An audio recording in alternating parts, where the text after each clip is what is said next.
हे आहे आदिवासी लोकांचं देवस्थान नॅशनल पार्कमधील लोकनगर येऊर इंद्रानगर मानपाडा कैलासनगरच्या डोंगराच्या विशीवर हे आजचा दिवस हे दरवर्षीप्रमाणे हा कोळी भाजी हा नैवेद्य दाखवतात। या कोळी भाजीचं पूजन करून त्याचं पूजन केलं जातं।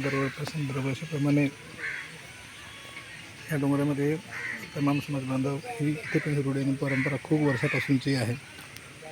आम्ही लहान असल्यापासूनचं इथे येतो। हे वाघोबा देव, वाघोबा जे वनराई देव, वनराई जळीमरी चोडोबा देव ही मागील अनेक वर्षापासून आज जरी मला 54-55 वर्ष झाले तरी माझ्या जाणतेपणापासून या ठिकाणी येतो। आणि हे वाघोबाचं देव, वाघोबा वेशीवर का बसवला जातो, तो गावचा रक्षक असतो।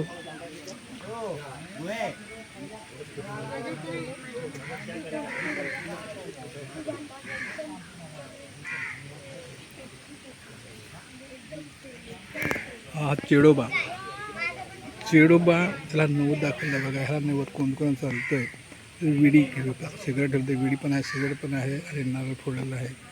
हा चेडा देव, हा चेडोबा हर ठिकाणी असतो।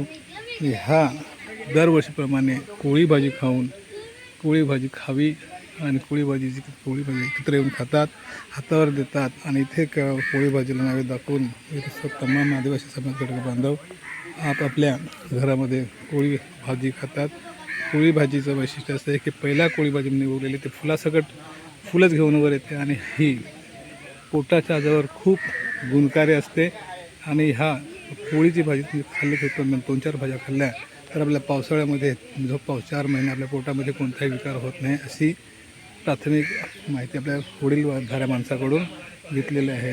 अशी परंपरा आणि रूढी या आदिवासी लोकांनी आजपर्यंत सुरू ठेवलेलं आहे। आदिवासी समाजाने हे पुढची पिढीला पण ही संस्कृती संक्रमित करावी। जोहार, जिंदाबाद, जय आदिवासी।